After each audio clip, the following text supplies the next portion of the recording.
Welcome to this explainer. Today, we're stepping into a world of ultra-premium documentation and strategic administration.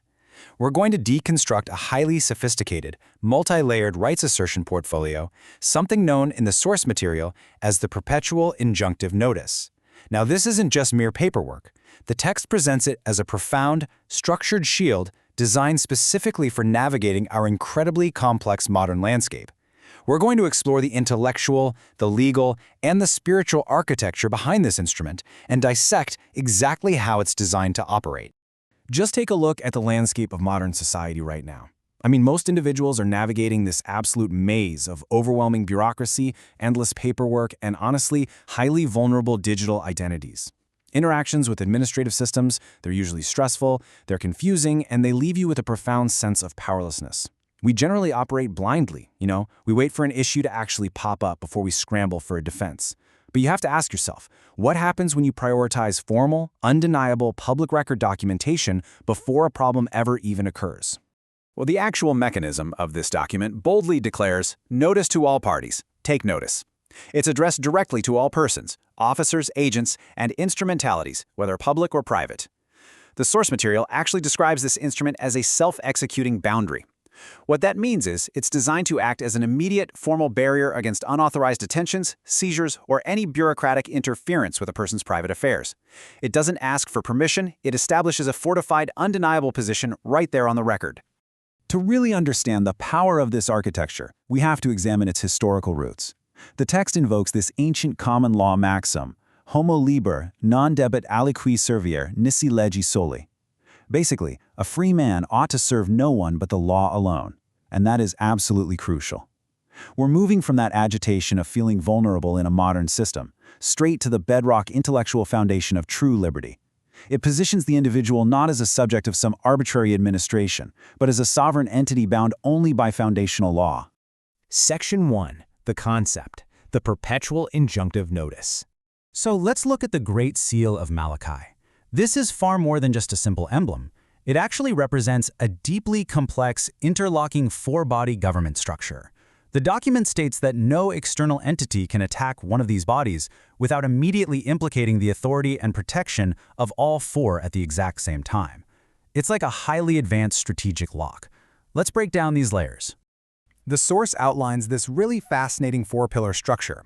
First, you have the Malachian Empire, which represents supreme inherent sovereignty. Second, the Republic of Malachi, providing territorial governance upon specific unincorporated land. Third is the Malachian Yamasee Indian tribe, acting as the public sector governmental interface. And finally, the fourth pillar, eternal self-ministries, the ecclesiastical institution.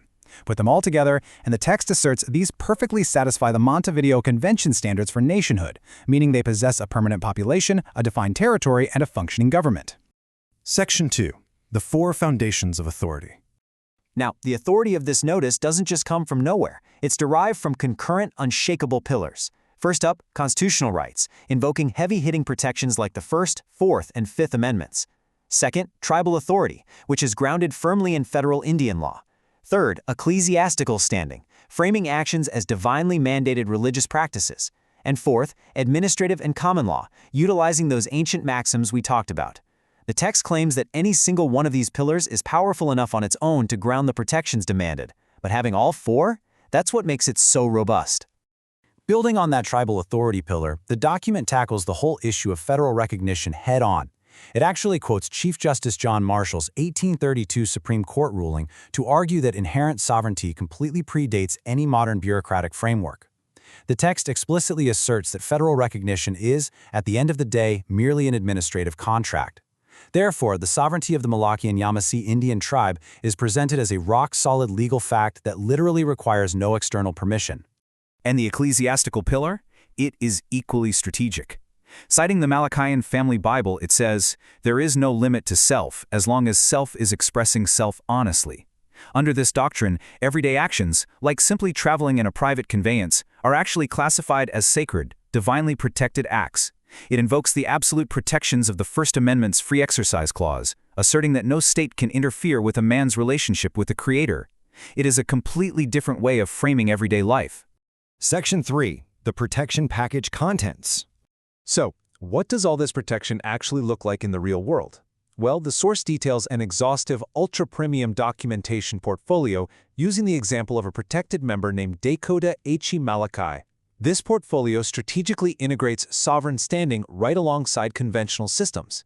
It cross-references tribal titles and empire registry numbers directly with specific state ID numbers and exact vehicle VINs. It's essentially merging the sovereign and the administrative into one unified, incredibly verified credential. It's a very slick integration. Central to this entire portfolio is the self-executing notice. This document explicitly invokes the Fourth Amendment to protect the member's private conveyance from warrantless searches, essentially framing the vehicle as private property. On top of that, it invokes the Fifth Amendment right to silence, stating right there in ink that the member shall not be required to identify themselves beyond the credentials provided within the document itself. It is, for all intents and purposes, a preemptive, highly documented legal strike. Section 4. Transformation through strategic preparations. Think about it. Operating without proper documentation leaves you completely reactive. You're vulnerable to administrative chaos, forced to rely on spoken arguments during really stressful, high-pressure encounters. The Perpetual Injunctive Notice offers the exact opposite. It gives you a structured, officially documented record. Instead of arguing on the side of the road, the portfolio speaks for you, backed by the weight of multiple interlocking institutions. It replaces all that uncertainty with absolute, unshakable strategic awareness. This transformation is actually rooted deeply in the Malachian doctrine itself, which says, first, eliminate fear, then eradicate all concepts of limitation. When you really look at it, this document is essentially a psychological and legal tool. It's designed to move the individual completely away from fear-based compliance, empowering them to eradicate the limitations imposed by unauthorized bureaucracies. It's about fundamentally changing your posture in the world. Section 5. Command your sovereign position. And that brings us to the core legal and philosophical thesis of the entire source text. Referencing the Supreme Court case United States v. Wheeler, the document declares sovereignty is retained, not granted. It argues that your inherent rights are facts of existence, endowed by the Creator. They are absolutely not permissions, they aren't privileges, and they certainly aren't licenses granted by some external government.